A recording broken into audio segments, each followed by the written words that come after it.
વિદ્યાર્થી મિત્રો આ પ્રક્રિયા કહેવાય વિસ્થાપન પ્રક્રિયા. કોને કહેવાય છે એની જગ્યાએ હવે દ્વિવિસ્થાપન પ્રક્રિયા કોને કહેવાય છે ઉદાહરણ સાથે સમજાવો. તો વિસ્થાપન પ્રક્રિયામાં સલમાનભાઈ એકલા રહી જતા હતા. અહીંયા એવું નહીં થાય, અહીંયા હેપી એન્ડિંગ થશે. હેપી એન્ડિંગ નો મતલબ થાય કહેવાય કે પિક્ચર તમે જોયું છે કે રણવીર કપૂર ને દીપિકા પાદુકોણનું પિક્ચર આવ્યું છે. રેડી, એકદમ પહેલેથી જોઈન્ટ હતા પિક્ચરમાં. પછી વાત કરે છે હમણાં એક પિક્ચર આવ્યું જેમાં રણવીર સિંહ અને આલિયા ભટ્ટ બે એકબીજાના હીરો હિરોઈન હોય છે.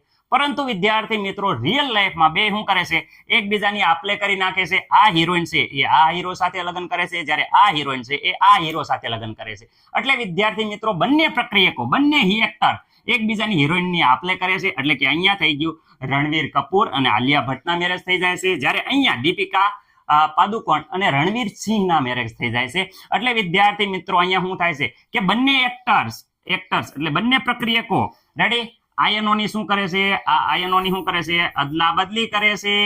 આ થઈ ગઈ દ્વિવિસ્થાપન પ્રક્રિયા, હેપી એન્ડિંગ. કોઈ કહેવાય કે આમાં ઉદાસ નહીં રહે. વિસ્થાપન પ્રક્રિયામાં શું થતું, સલમાનભાઈ એકલા પડી જતા, આમાં એકલા પડશે નહીં. એટલે વિદ્યાર્થી મિત્રો જોઈ શકો છો કે એકબીજાના શું થઈ જાય છે, હિરોઈનની શું થઈ જાય છે, અદલા બદલી થઈ જાય છે. અહીંયા જોઈ શકો છો કે જે રાસાયણિક પ્રક્રિયામાં બે પ્રક્રિયકો વચ્ચે આયનોની શું થાય, આપલે થાય.